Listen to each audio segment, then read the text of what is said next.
We will now get our Town of Frederick Board of Trustees meeting off and running. So will someone please take our roll tonight, please? Trustee Mahan? Here. Trustee Taveldi? Trustee March? Here. Mayor Pro Tem Brown? Here. Trustee Lamont? Here. Mayor Kreitz? Here. Trustee Padilla? Here.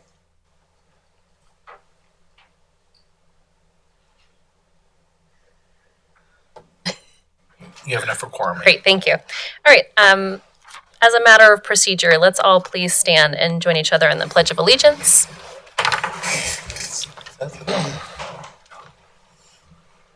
I pledge allegiance to the flag of the United States of America and to the republic for which it stands, one nation, under God, indivisible, with liberty and justice for all.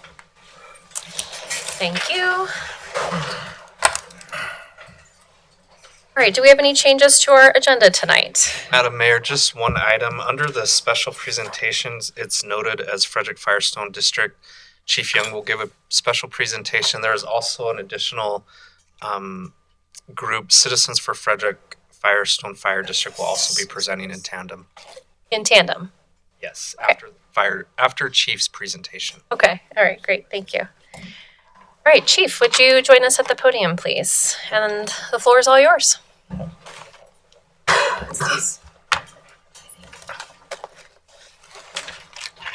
Good evening, Mayor and trustees.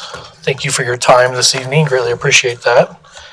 I want to give you a little bit of an update on some district matters, and then we'll kind of go into what's on the agenda of the sales tax initiative that the district's proposing for May for the special districts election.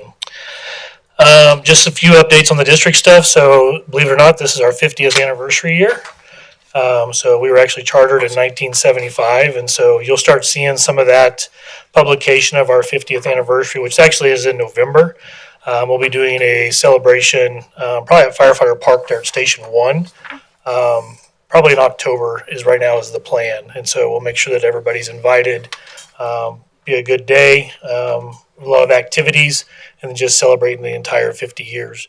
We're also working on some design stuff, and so we'd like to work with the towns as well. If you'd like to have any of that for our town hall or anything like that, we would love to participate in that and partnership with that. If you guys would like any signage or anything like that on celebrating our 50 years providing fire and EMS. We're currently also working on our final details for the Public Safety Day at Home Depot that we usually have every year. That is scheduled for April 12th. We'll have a great day of safety activities, education, and then, of course, we're going to have a fire department chili contest this year. So it will be the stations against the fire chief. So we'll have to see who wins. So if you guys are available to come out to that, we'd love to have you. And then we'd also like to say, as we know with the grand opening of the King Soopers and Silverstone shopping area coming up this spring, anything that we can do to participate in that or help with anything, would be glad to be part of that process as well with the town and King Soopers in that aspect. So some good news is the district's scheduled to be reviewed by the Center of Public Safety Excellence for accreditation this year. We just got word that the week of April 14th, the peer review board will be out meeting with us for approximately 4 to 5 days. And then we'll have a hearing scheduled for August of 2025. Just some rough numbers. It's been a 4-year process to meet this accreditation metric through the Center of Public Safety Excellence. There's currently only 314 fire and EMS agencies around the world that are accredited. And only 14% of the U.S. population is actually protected by an accredited agency. So pretty high mark if we get this accreditation, which I'm very poised that our team has done an excellent job and we'll be meeting that accreditation metric this August. And so we'll be putting that out. Our 2024 annual report will be published here mid-March, available on our website. And then we'll also make sure that each of you get hard copies of our annual report on that. Just some quick stats for 2024. We've seen a 4.6% increase in emergency calls in 2024, and our average response time remained at 5 minutes and 38 seconds for those emergency calls. We do have extended response times into the Barefoot Lakes area, and then anywhere on the Weld County Road 19 area that falls into the district. So that's really kind of our two service gaps that are, we have extended response times, which we're working on that through our strategic plan. As part of our district strategic plan, goal number 4 and goal number 6. Goal number 4, last year we actually did a full deep dive into our infrastructure assets and needs assessment.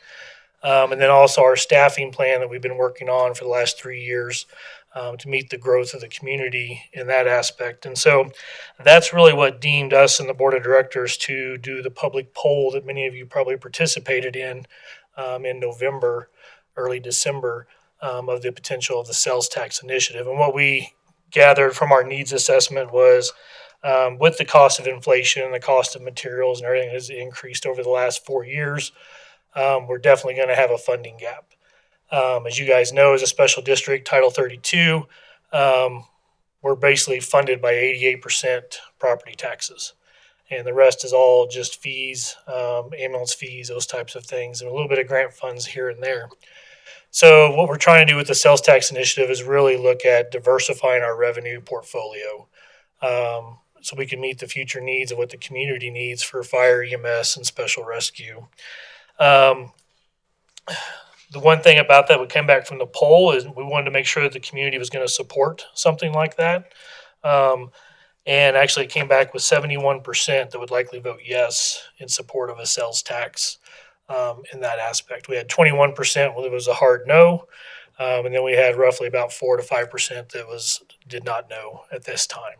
So that's part of kind of what we're doing, is just educating both town boards, letting you guys know. We've been working with the Department of Revenue since late November to make sure that everything is shored up. This is new for special districts and fire districts. We actually got this passed through legislation last year with Colorado State Fire Chiefs for the first time that a special district fire district can actually do a sales tax initiative.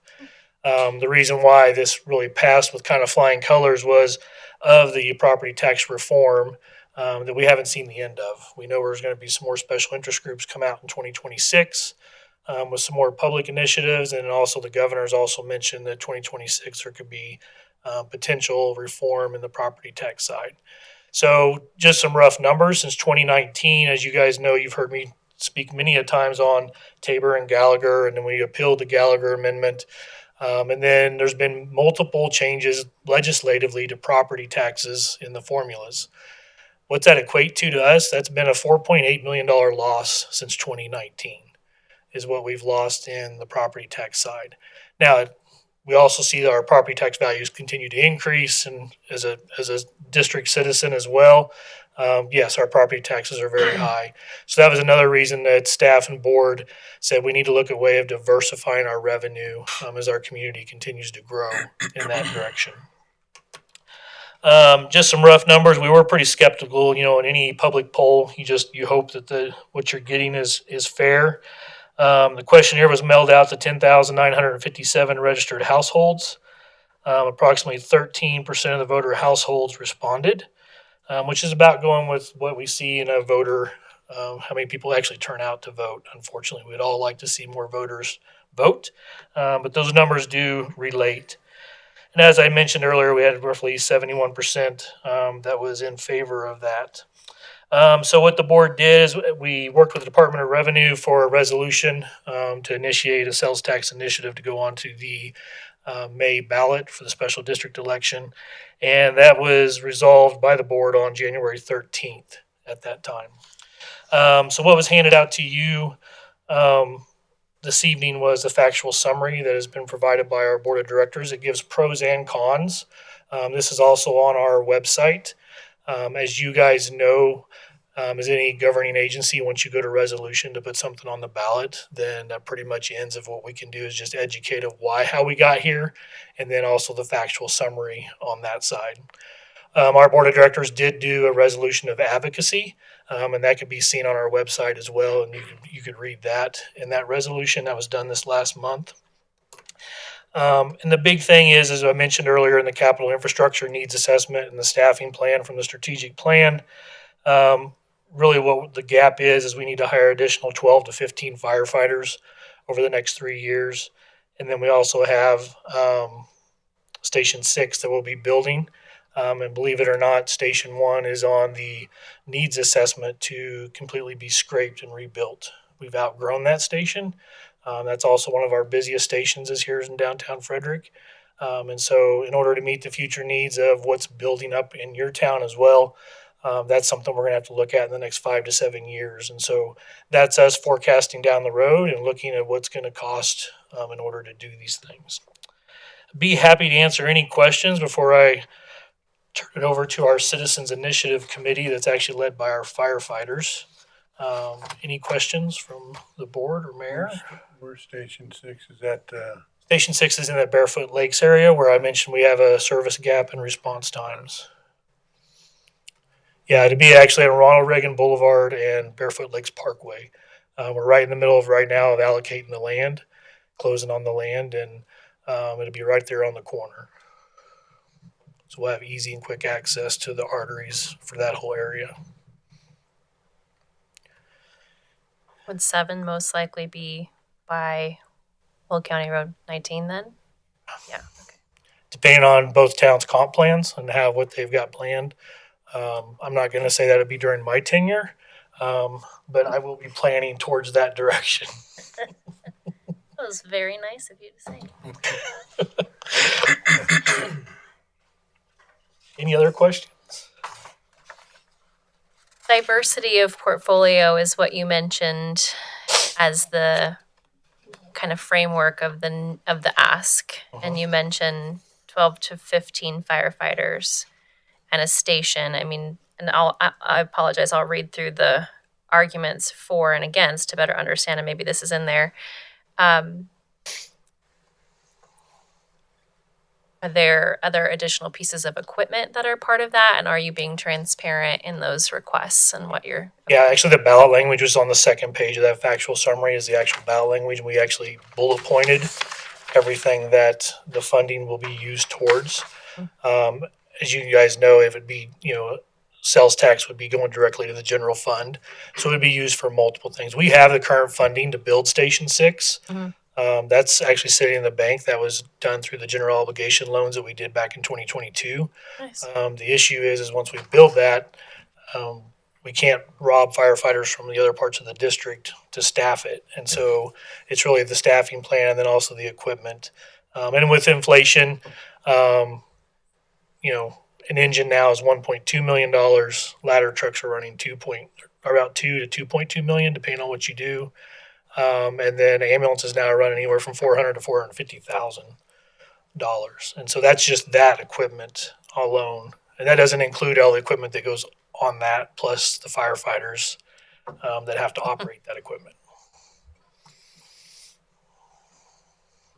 I notice it's verbalized as a sales tax and not a sales and use tax. Was there a conversation that your board had regarding the decision on that? There was, and actually it's kind of written in the legislation where we can't do the use. It only has to be sales. Because you're a special district? And then, yep. Okay. Yeah, it came in the legislation through that we worked out last year in that aspect. We also wanted to match everything that the towns had as exemptions. So we didn't want to, have anything that someone else would be taxed on that the towns are not taxing. And then secondly, we also added a few things. We added school supplies, some of the medical supplies, things that fit our mission and our vision, along with like feminine hygiene products, diapers, those types of things as well. We added in those exemptions with the Department of Revenue. Okay. Thank you. Y'all have any questions? no, Well done.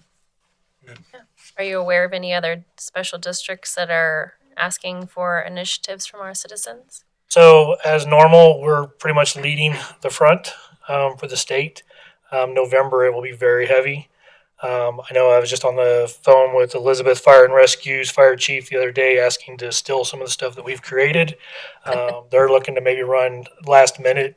They're not doing any public polling, but they're looking to maybe run in May. I've also heard that Berthoud Fire and Rescue to the north of us is running in May, the same. All of us are looking at about that half a cent, that 0.05. because we're trying to just diversify, as I had mentioned. And then we also know with all of us having growing communities that number will increase over time. With the goal of won't happen during my tenure, but the board did mention that it would be lovely to drop the mill levy of property taxes in the future if sales tax was able to outpace what we really need. I do. Well, it's very helpful to hear your plan, and I think it's encouraging to hear that your response times have stayed similar or the same, even with almost 5% growth in calls. So yeah, great job, and we I appreciate think that. since 21, we've seen over a 20% increase in calls. And Station 5, of course, is helping with that. Station 6 will as well. Yeah. But we still have those outliers in there. But that's been a culture and a priority of ours for a very long time of that Yeah. 5.5 minute time frame, which beats the national average by almost 2 minutes. So, That's great. yeah. It's a good talking point. Mhm. Yeah. Not to maybe sound advantageous or maybe even dramatic, but is Mountain View Fire part of Barefoot Lakes as well? Is that an issue? No, they don't have any location there. Not in the Barefoot Lakes or in that area up there. And just so you guys know, we're currently working with Mountain View Fire and Platteville Gilchrist Fire, and we're doing some closest unit dispatching planning. Oh, good. So it really goes by high acuity and geospace location of our units. So even if we're coming back from a hospital or if we're moving through the districts and a high acuity call comes out, it's going to tag whatever unit that is. Because as a citizen, you don't care really who's showing up. You just want somebody there as soon as possible. Okay. So that's something we've all been working on in the customer service base, but also in our mission of, reducing property loss and saving lives. That direction. Great questions. I love it. Anyone else have any questions? No? Okay. Well, thank you for your time. Yeah, I will defer now to the Citizens Committee. Great. Thanks. Thank you. Yeah, thank you. Thanks, Chief.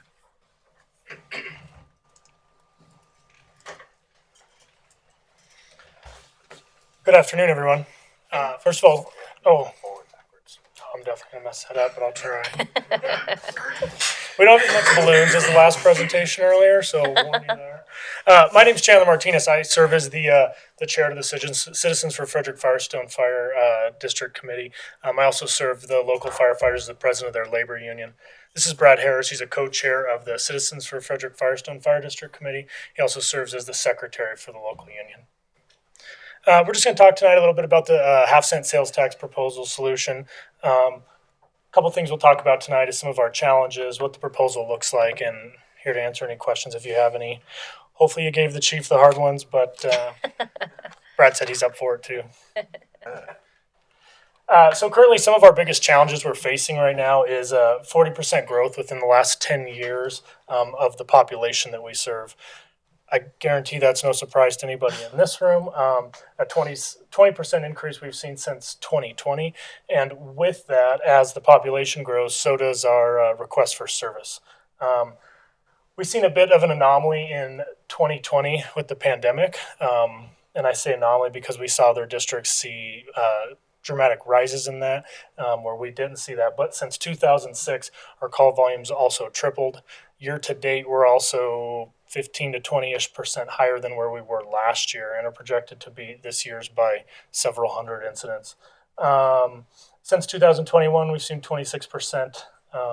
And as the towns grow and everybody else grow, those needs kind of increase as well.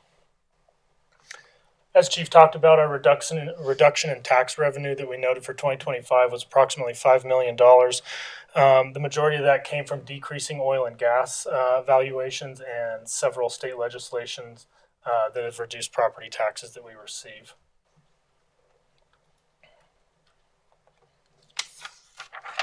With that, as Chief also touched on, we're seeing fire station operating costs and pretty much everything down to equipment, to fuel, to the apparatus we ride on, all increasing. So fire station operating cost globally by 33% since 2021. National state and firefighter shortages have increased. Ambulances, the cost $350,000 to $450,000.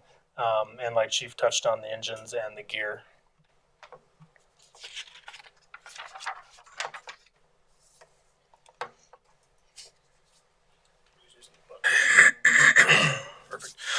Alrighty, so as Chandler mentioned, we are facing several challenges, and the avenue that we have come up with to address those challenges is the half-cent sales tax. Again, this is a sales tax, not a property tax, as previous measures have been.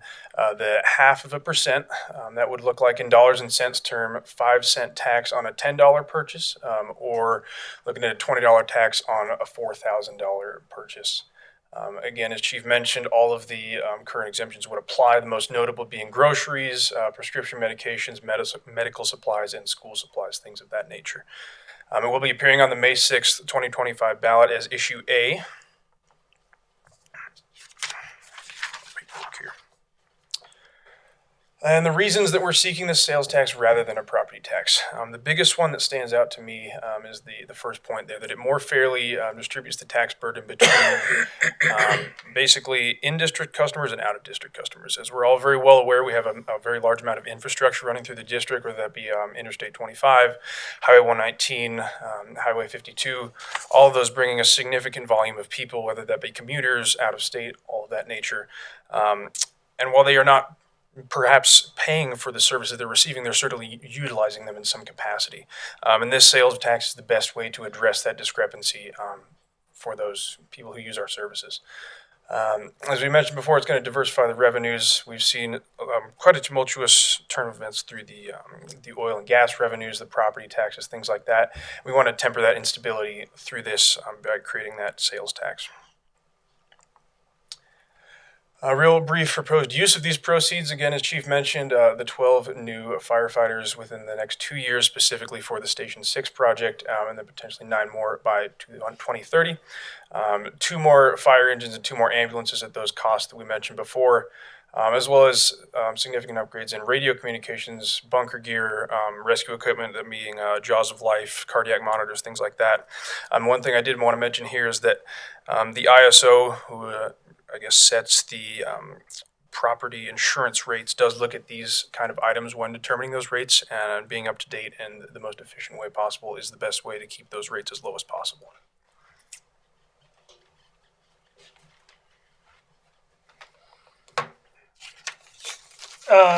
We'll see several benefits from the sales tax proposal. One of the biggest ones is maintaining our response times for emergency services, providing equitable call service and coverage throughout the varying areas of our district, attracting, training, and retaining quality firefighters and paramedics. I'm sure as all of you have experienced, or as the towns grow, we kind of maybe become like a stepping stone at one point, but through the last 10 to 12 years, this district is no longer looking at a stepping stone kind of nickname for the fire department. We have several candidates reaching out to us, looking at us as one of the departments that people go to retire from and not necessarily go to maintain their certs from. So when we say that we're looking at keeping our good people and attracting good people, it means a ton, because what we put into these people isn't, a simple, this is how we do things. It can literally end up making that life or death choice of making a on the razor's edge decision should they need to. So huge benefits there that we don't necessarily materialize in our hands at the moment or think about until we necessarily need it. Brad talked a little bit about the ISO ratings for the district. Those are huge. If we were to see those decrease and insurance rates go up for our citizens, that all reflects negatively on not only the fire district, but all of us kind of as a whole. And that kind of goes with easing that tax burden. Should we back those mill levies up if we see enough from these sales tax. More specifically to our firefighters that are in the houses, we're going to see further internal development of them within the district.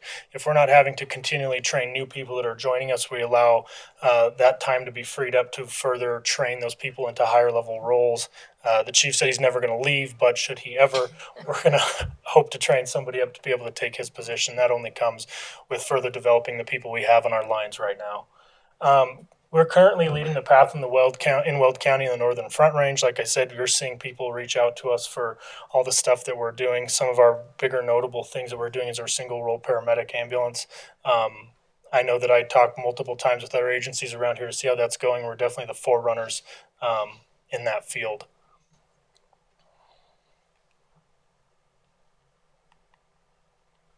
Okay, I told you. This is just a sample of the ballot question. I understand you guys have that from the fire chief. Certainly not going to read it. I'm not that fluent.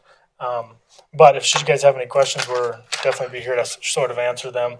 But like I said, we represent the firefighters that respond to the emergencies within these two towns every day. I came off shift the other day, and Brad will go on in about a day, and we're fully committed to this as much as you guys are. And from the firefighters here, we just want to thank all of you because we know that the work that is done in these under this foundation is not always recognized, and we're happy to support in any way we can. So, thank you guys for your time tonight. Thank you. Thank you. Yeah. Appreciate how thorough you all are in your presentation. Thank you. It's our pleasure. Thank you. Great. I like firefighters. That's my spot.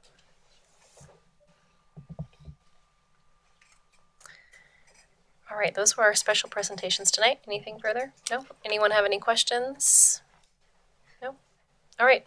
All right, we'll move into our public comment. This portion of our agenda is provided to allow members of the audience to provide comments to the Board of Trustees. Please sign in and you will be called. If your comments or concerns require an action, that item or items will need to be placed on a later agenda. Thank you. Thank you so much. All right, I have John Mook. Moore. Excuse me, John Moore. Would you join us at the podium, please? That's okay. So I asked about if I would be able to present some pictures up here, and apparently I can't do that off of my phone or. We have that technology. Turn that document cam on.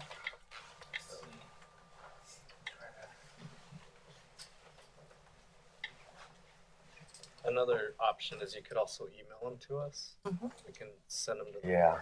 So I asked Justin about that earlier, and he said he didn't know if I could do that. So, anyways, I appreciate your time. I'm here to talk about Fox Chase, and I hope some of you have already heard about the issues we're having there. I know I wrote you a letter earlier, and Does that work? yeah, that's And you can just yeah, yours sure, type in. sure. Great, thank you.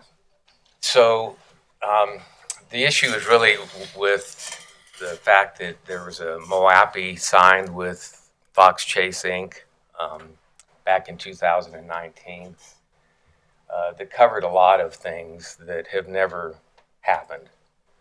And we were the first people to build there. We moved in October of 2020. And what you're seeing here is a picture of what we see. This is my window frame here. This is looking out the back, my house through my back window. All of these here, everything you see, including this pile of dirt and all this back here, is in the conservation easement. Okay. And if you read the conservation easement, and the town of Frederick is supposed to be enforcing the conservation easement, there's not supposed to be that. This was an alfalfa and grass field when we moved in, all of this. And he's moved in several thousand yards. He put an ad in Craigslist, and it's basically saying, if you have dirt you need to get rid of, concrete, and just bring it here and dump it. And that's been going on for years and years and years. So what used to be an alfalfa field and basically looked like this here, which is my backyard, is now that.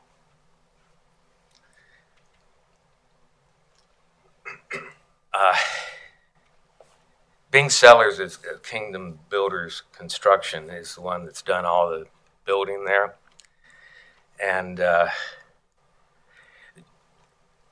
so we are in the middle of it's now been 3 years and close to $400,000 worth of attorney's fees and expert witness fees for $475,000 worth of construction deficiencies. Okay. That Bing could have just turned over to his insurance company and had it taken care of, but instead he filed a counter lawsuit and brought his attorneys, which I'm sure you guys are familiar with, his, pardon my French, but junkyard dog attorneys that he has. They're unbelievable.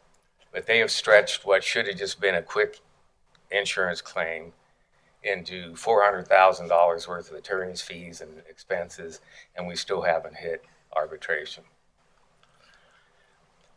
So the guy, you can't really see his house across the street, the third home to be built on lot 6, has a similar lawsuit going, and his is at 1.9 million. So his home is basically a total scrap. It's 2 homes. And the problem is that Bing didn't put a footer under the foundation. So how in the world does a contractor in a incorporated town with building codes and inspections get a home all the way to certificate of occupancy and moved in without a footer under the foundations? You know, how do we get here, folks? So my home and Ben's home are the only 2 that I know that have really been inspected thoroughly by engineers, right? Bing has built his home, the 4 across the street. This is number. There's lot 2, 3, and 4, and then 5, 6, and 7, and 8. I'm the 8th one. So, what are the odds that the other homes are built perfectly and don't have any issues? Not very good. My understanding is these people, this guy right here runs a car rental business out of his home. This is like a few of the cars. A lot of the times he's got 15 cars parked out there.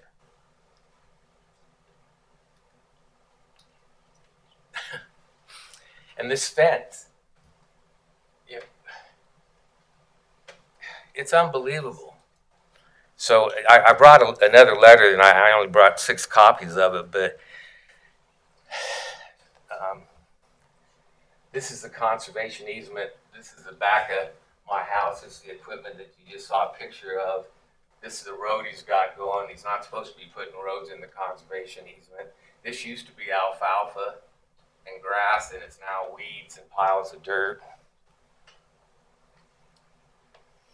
There's conservation easement for you that backs up to the irrigation well, or irrigation line that comes through there. I believe it's the Boulder line. But that's conservation easement.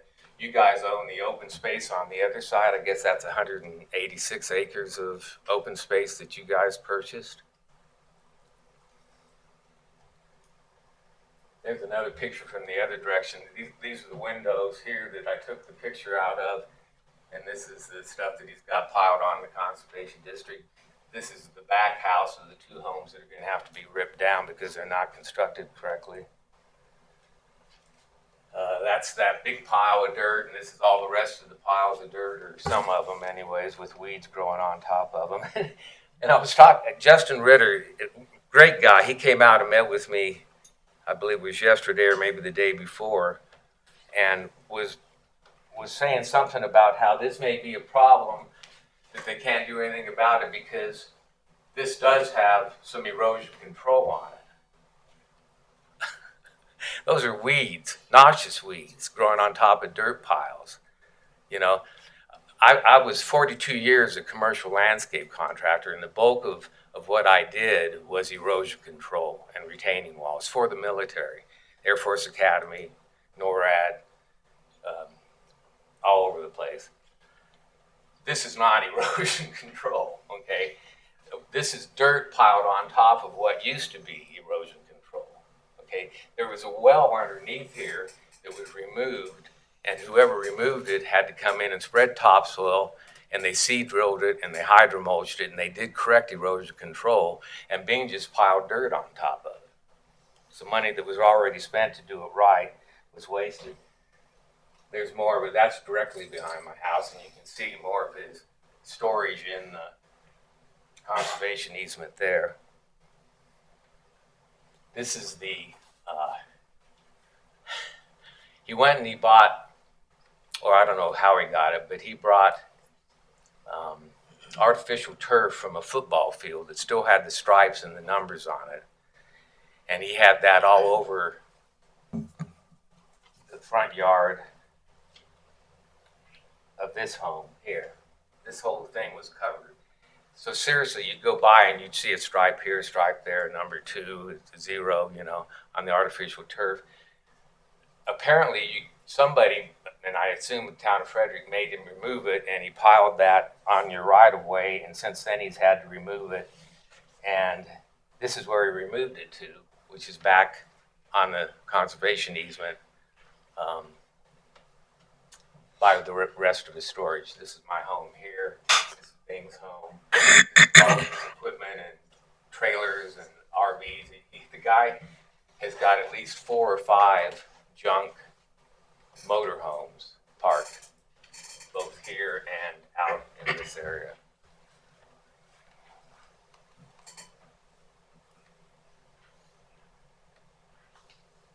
That's the conservation easement.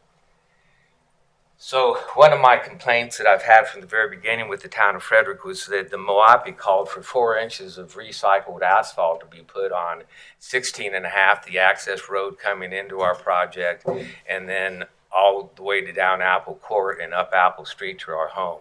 It's nothing but dirt and mud, and that's the way it's always been. And when it's dry, it's dusty and it blows everywhere, eroding. And when it's wet, it's muddy and it tracks everywhere. And he has the crown built so high that semis actually slide off the road into the ditch when there's snow and mud on it, okay?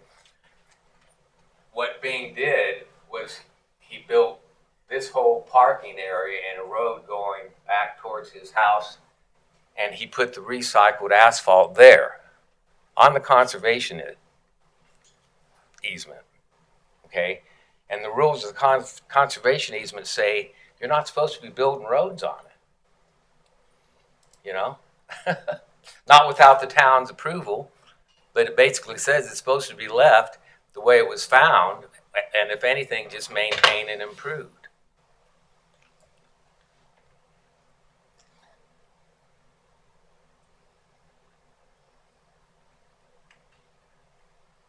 You can't really see it here, but this is the irrigation canal up here, and right behind here, he dug a trench down the entire south boundary of the conservation easement, and he's been dumping concrete and asphalt and different construction waste in that trench, and that's his version of a French drain. And his intention was to have that go into a pond that he was going to have in the conservation easement, where he was going to pump water out of that pond and use it to drip his trees in his tree farm that he wants to put on the upper end of the conservation easement. Okay, and I understand growing trees is an approved thing. Agriculture is approved on the conservation easement.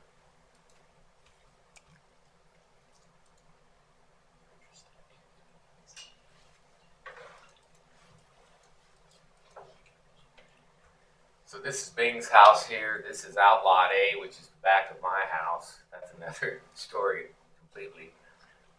But this is what he's got parked just on his property, which I think is 2440, I think is his address. But these are 2 motorhomes that I haven't seen run since they got there. Old equipment, pickup truck, his own personal vehicles, more equipment up here. Again, it's all, I'm pretty sure there's codes that he's not supposed to have all that stuff on a residential property. It's basically commercial business stuff. But we contracted with Bing initially in April of 2019. And we gave him $200,000 cash. Again, I'm retired. Our dream was to pay cash for our retirement home. Unfortunately, we trusted Bing. And truthfully, the lots that he had up there, I don't know if you guys are familiar with the area, but out of all the lots in that area, they are the nicest lots. They're surrounded by conservation easement, open area, cornfields, alfalfa fields, the views are unobstructed to the mountains. It's beautiful. Okay. Bing had a golden opportunity. And being a commercial landscape contractor for 42 years, I've developed multi-million-dollar streetscapes, parks. I've done a lot of work for El Paso County, buku work for the federal government. I know a successful contractor when I see one, and believe me, to have failed to the degree that Bing has failed at Fox Chase with the market that he's had. I mean, if you look at what happened with Fox, is it Fox Meadows down below us, and then there's Dreamer's Ridge. I mean, they're about built out, and the homes are beautiful, right? And Bing has spent 5 years now, and he's on his 8th home, and he's only been able to sell the first 3 that were pre-sold. I was one of them. There's a reason for that. I've heard that you guys have even had realtors call that have taken clients out there, and the clients have said, "What did you bring me out to this dump for?" And they've called you guys and told you that. So this letter that I'm going to leave for you here, and I only brought 6 copies, but I'm just, having been involved in communities and been involved in the erosion control process, the 100-year flood zone areas, the parks. I've done entire schools. I did St. Mary's Center for Athletics, which was 35 acres. I know what it's like to work for municipalities and governments and the Corps of Engineers, okay, and have people that want to see a construction schedule, and they want to inspect to make sure there's compliance, and that's what you live by as a contractor, as a subcontractor, okay.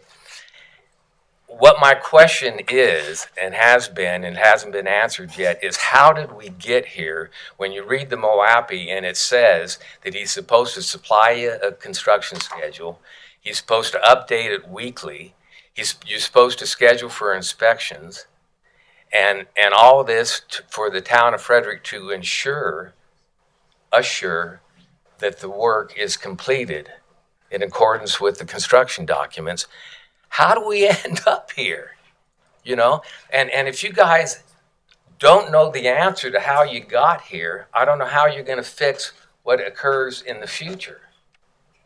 And that's really a sad state of affairs for a town, that has such beautiful opportunities in front of it in terms of growth, So it's inexcusable. And I was basically pushed into an early retirement from leukemia, and retired early and went to build my home. And I've now spent 6 years of my retirement, and I don't know how long I really have, but I can guarantee you I didn't plan, and I'm not looking for empathy here or sympathy, maybe empathy, but I can guarantee you I didn't plan on 6 years and $400,000 worth of legal battles as my first 6 years of retirement.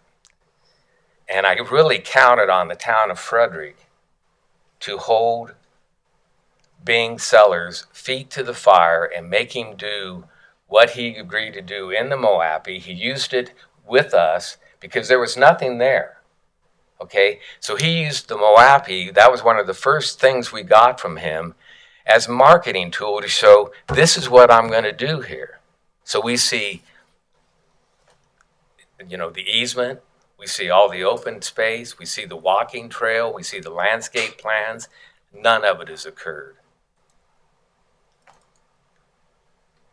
So please help us, and help us help you in terms of not allowing this to happen to anybody else. I haven't even gotten into what I've witnessed in terms of the way Bing handles his subcontractors and the people that he has taken advantage of there. And I'll just say this: he hires people that cannot defend themselves. Okay? They don't even speak English, most of them as their first language. They're probably not here legally. They can't file a lien. And we watched what he did. I paid people that Bing refused to pay to build our home.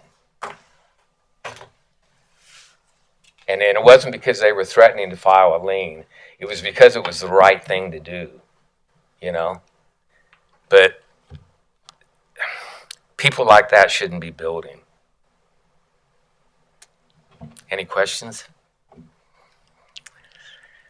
I think we probably have a lot of questions, but to be perfectly honest, I think it's best that we share with you that, we are very sorry that you're experiencing this. It's very unfortunate that we have a developer, a business owner, and a neighbor of yours operating in this manner. I don't have any answers for you right now. And technically, we're not supposed to take any questions or ask any questions of you, but I can assure you that we will have a conversation as a board with our team to get a better understanding of your questions. How did we get here? Yeah. And why are we at this point? So thank you for sharing tonight. We appreciate your time. And again, we're very sorry you've had this experience with the town of Frederick. Yeah. Well, thank you for your time. Yes. Have a good evening. Thank you. You as well. Don't forget your phone. Oh, yeah. Thank you.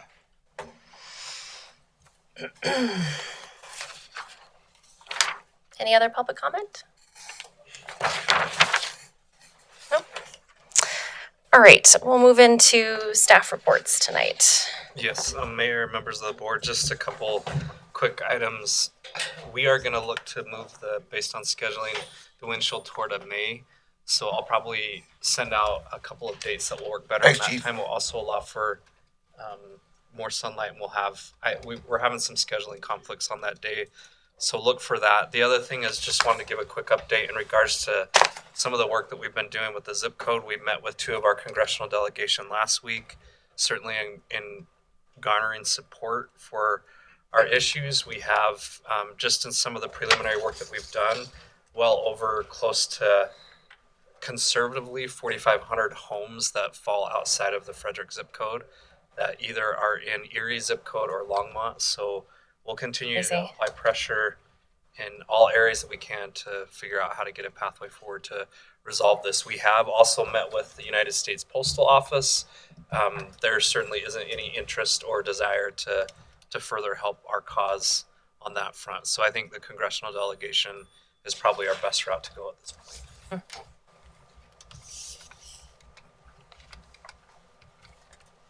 Thank you. Yep.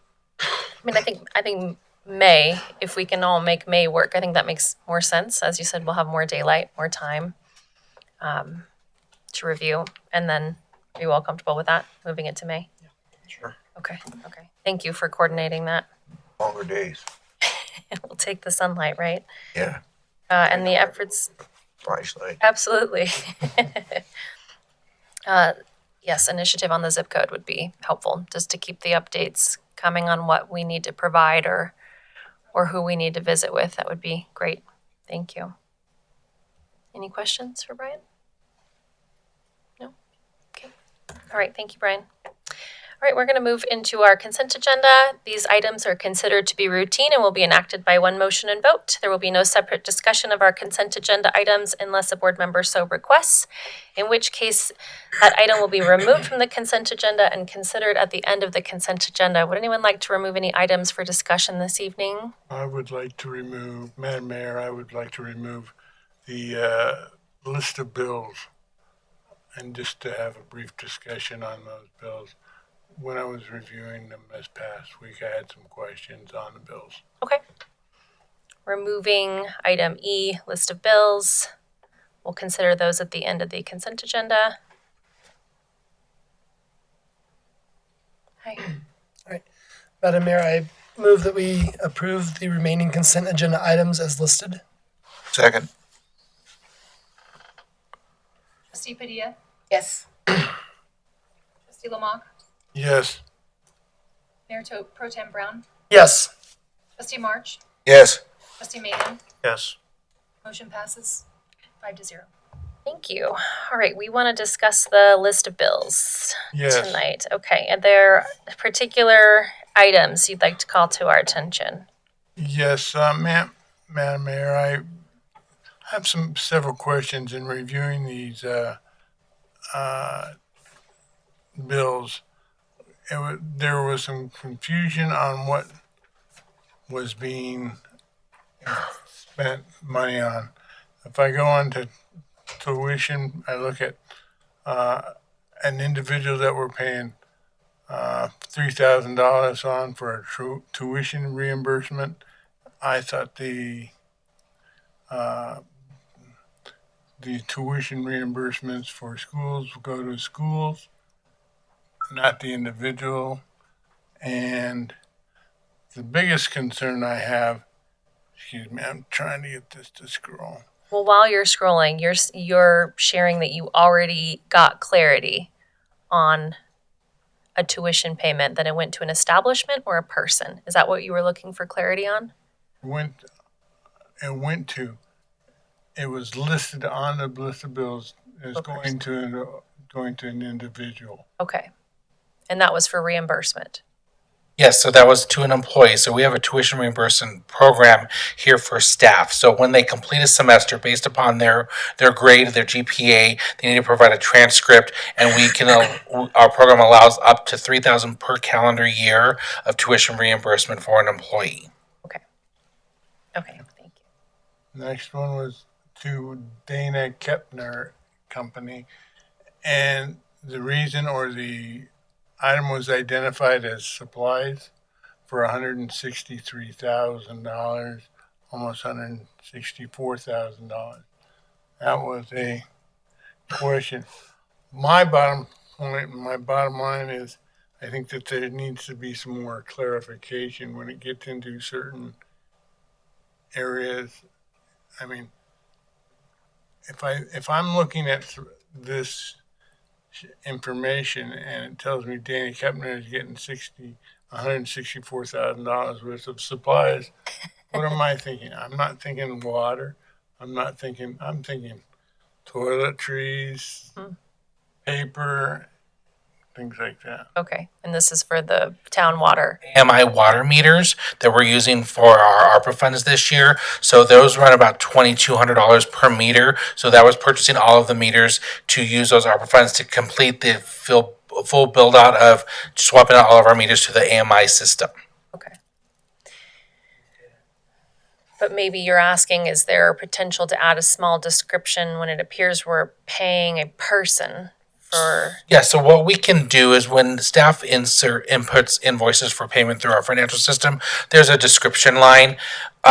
Staff probably is a little vague on some of these, putting just equipment purchases.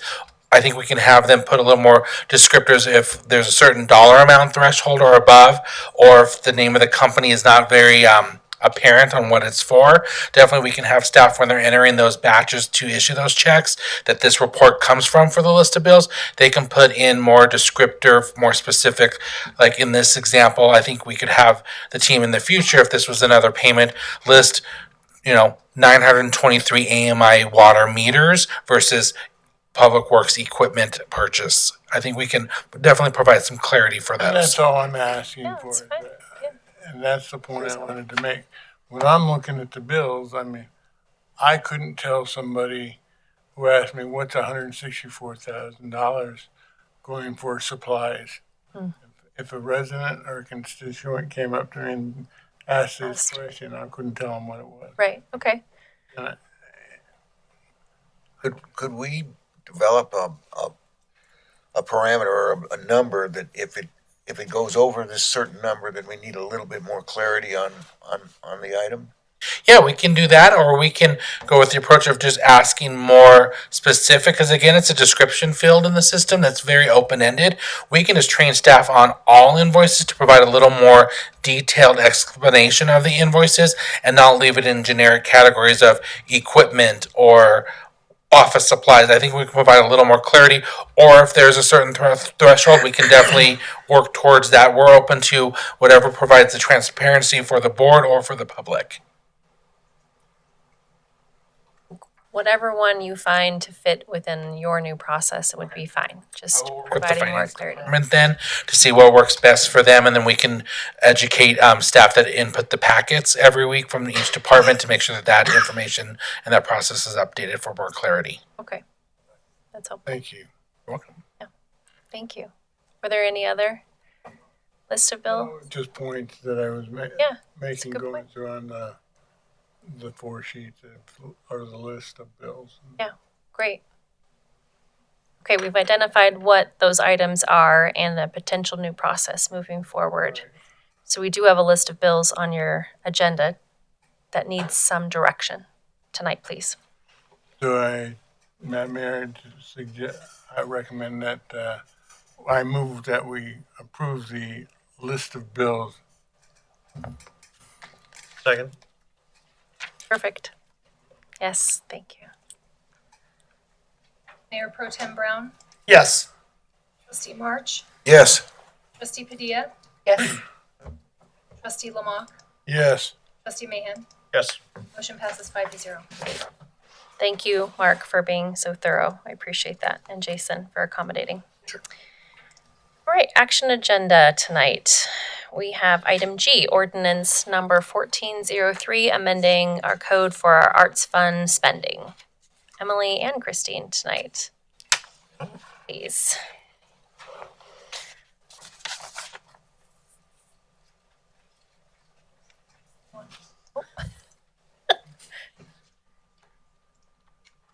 Thank you.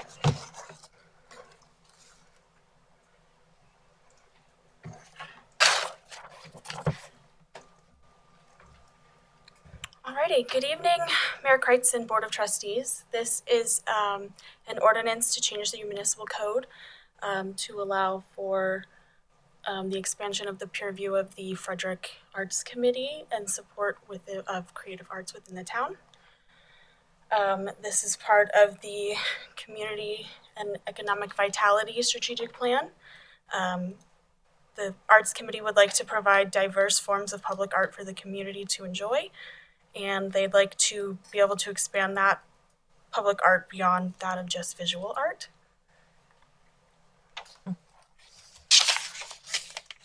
The goals of the committee are to be able to not be limited by the code that limits them to just using the public arts fund on visual art and maintenance of that visual art. The Arts Committee is very interested in pursuing art items such as musical performances, theatrical performances, and art festivals, just to name a few. The code change, this slide is a little bit more in depth of exactly what the code changes will be, but the next slide kind of gives the overarching update of what those changes will be. The definition of work of art in the code will be changed to include paintings, sculptures, poems, pieces of music, theater productions, or other product of the creative arts. And it will also add language to allow for art to be displayed, presented, or facilitated instead of just displayed. And then these will be the recommended motions that you could have this evening. You could approve with conditions, or deny. And staff recommendation is to approve ordinance number 1403. We do have the chairperson of the Arts Committee here this evening to answer any questions or make any comments that she would like, but we have also had a written statement from one of the Arts Committee members that was not able to be here this evening. And so I did print out a copy for each of you to have, but I can also go ahead and read it. But the statement is from committee member Jody Wild, and her statement is, on behalf of the Arts Committee, I'd like to thank Emily Nitcher and Christine Franciscani for the time, patience, and guidance through the process of adapting our bylaws, as well as the Board of Trustees for your attention and support this evening.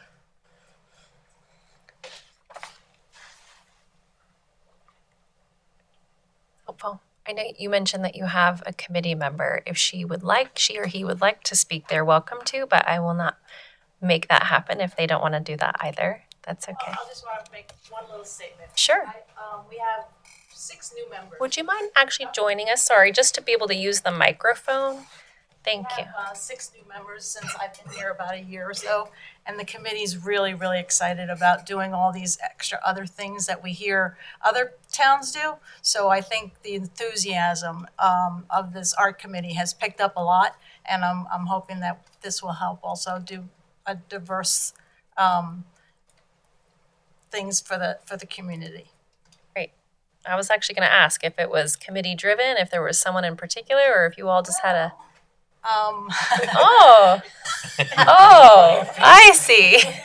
When he was a trustee Brown, he still comes to our meetings, but he was one of the drivers towards saying, well, what about other things? What else can we do besides just buying, Right. chuck wagons and chainsaw? Right. art? So we were very moved by his commitment. I know he's in the arts also, so he's been a real help. I love that. Good job. I love that it fell on my. job. All my fault. Thank you. I will say I've really enjoyed. This was the committee that I switched over to from Miners Day, and I've really enjoyed working with this committee. And just my challenge going in there was to challenge them to just broaden and expand beyond what our focus of arts have been. And there have been some fantastic conversations, some really good enthusiasm and energy into expanding and sharing what the arts can be for our community. And I'm excited about some of the projects that they've been talking about and that are going to come down the road in the future to just make our community that more rich and in depth. So thank you for all of your hard work. That's great. I love that. Any questions for Emily or Kevin? Yeah, sophisticated fellow. Yeah. All I did was throw down the challenge. They took the ball from there. Yeah, it sounds like it. I'm glad to hear. Mixing sports with arts. All right. Madam Mayor, I move to approve ordinance number 1403, an ordinance of the Town of Frederick Board of Trustees to amend Chapter 2, Article 10, Division 6, and Chapter 3, Article 1 of the Town of Frederick Municipal Code. Second. Motion is second. No further discussion. Mayor Pro Tem Brown, Yes. Trustee Lamont, Yes. Trustee Padilla, Yes. Trustee Mahan, Yes. Trustee March. Yes, Motion passes 5-0. Yay. Congratulations and thank you. I think I heard someone mention something like a summer concert series. Is that true? Yes. Love it. That's exciting. Told you, they've got great ideas. Love it. I There's can't some really exciting things. I can't wait to see. Thank you. Thank you. Thank you, Emily. Okay, our final action agenda item tonight, item H, resolution 25R20, 25R21, and 25R22, Dreamers Ridge Phase 1 replat, subdivision, all kinds of other things. Hi, Maureen. All the things. Hello. Thanks. Hi. Good evening, Mayor Kreitz and Board of Trustees. My name is Maureen. I'll be presenting the Dreamers Ridge Phase 1 Replat A minor subdivision request, as well as 2 additional easements for your consideration tonight. The strategic plan alignment falls within the strategic, reliable, and sustainable infrastructure. This request aligns with the town's infrastructure strategy as the proposal further dedicates necessary rights-of-way to meet the goals of our transportation master plan, as well as proposes a public access easement to create future pedestrian connections per our Parks, Open Space, and Trails master plan. The entire property is zoned residential estate. The proposal is to create 1 buildable lot and 6 undevelopable outlots. The intent of the minor subdivision is to allow for a future single-family detached unit on proposed Lot 1. In addition to creating the lot and outlots, the applicant is proposing to dedicate the full width of right-of-way for the portion of Gauding Hollow Parkway and County Road 5 adjacent to Outlot A and Outlot B. The applicant is also proposing a 30-foot wide public trail access easement located at the northwest corner of Dreamers Ridge Phase 1 to allow for future public trail connections. Lastly, a 26-foot wide emergency access easement is requested to service the proposed Lot 1. The emergency access easement will take access off of the adjacent County Road 5. Here is a zoomed out shot of the entirety of the town of Frederick just to show the proximity of the area. It's located on the far west side of town. And here is a vicinity map of the property itself. So it's just north of the existing Dreamers Ridge Phase 1, those 10 lots that have since been developed. This is a screenshot from the proposed plat itself that just demonstrates how the lot and outlots are proposed as far as their layout. So you can see lot 1 is approximately 26.79 acres. All the other outlots in the adjacent land use table are just shown as far as their proposed acreage, their zoning, and their use.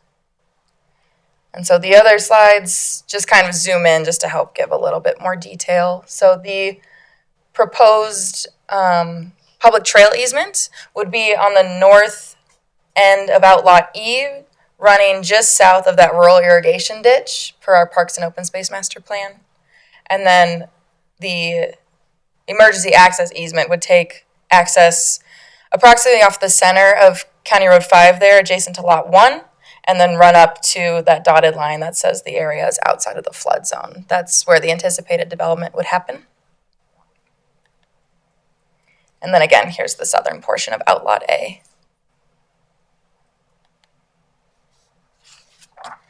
The neighborhood meeting was held on May 8th of 2023. 4 neighbors were in attendance at that time. They had questions mostly just regarding what type of proposed development could occur on Lot 1. After explaining that the one developable lot is intended for a single-family detached home, the questions and concerns were addressed. And the project has been properly noticed in accordance with the Town of Frederick Land Use Code requirements.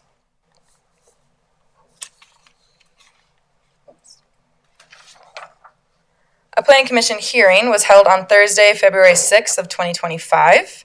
No one from the public had attended the hearing.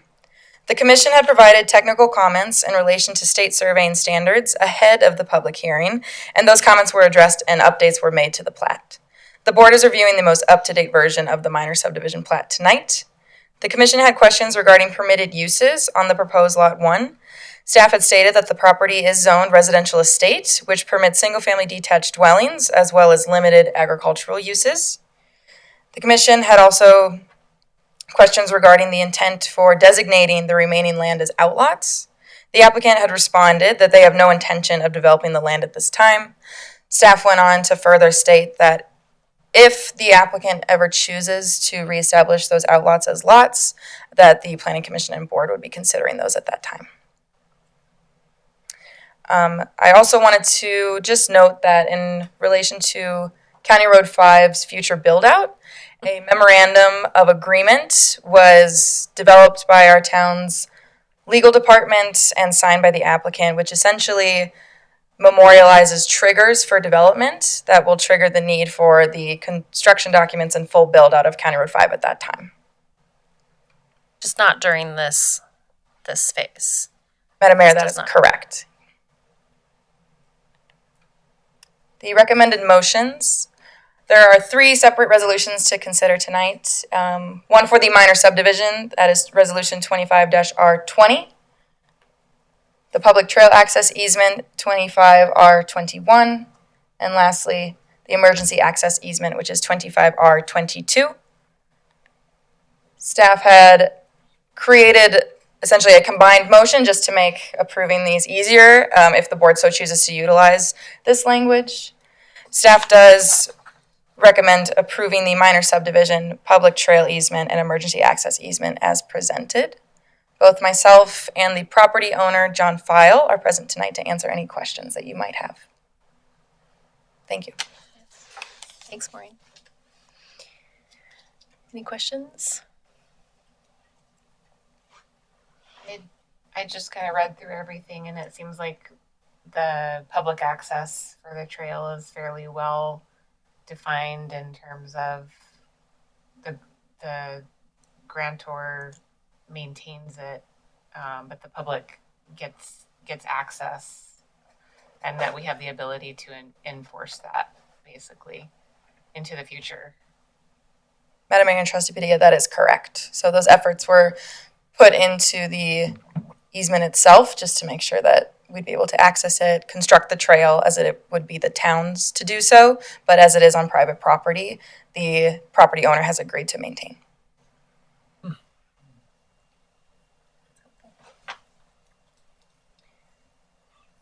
My questions were relative to County Road 5, and you've answered those, so thank you. Any other questions, clarity? If not, some direction. Madam Mayor, I move to approve resolutions 25R-20, 21, and 22, which direct the town to accept the Dreamers Ridge minor subdivision request, perpetual non-exclusive public access easement, and perpetual non-exclusive emergency access easement. Second? Motion and a second. Any further discussion from anyone? Look like it. Trustee Padilla? Yes. Trustee Lamont? Yes. Trustee Mahan? Yes. Trustee March? Yes. Mayor Pro Tem Brown? Yes. Motion passes 5-0. Thank you. Thanks, Maureen. All right. Trustee reports. Anyone have any trustee reports tonight? Anyone? Nope. No? No? No? If not, I would ask that we go into an executive session for the discussion of a personnel matter under CRS Section 246402-4F, and not involving any specific employees who have requested discussion of a matter in open session, any member of this body or any elected official, the appointment of any person to fill an office of this body or of an elected official, or personnel policies that do not require the discussion of matters personal to particular employees in regards to our town manager review upon a recess. So moved. Second. Motion and a second. Trustee Mahan? Yes. Trustee March? Yes. Trustee Padilla? Yes. Trustee Lamont? Yes. Mayor Pro Tem Brown? Yes. Motion passes 5-0. Thank you all. Let's take a 5-minute recess. Everybody run to the 2 restrooms.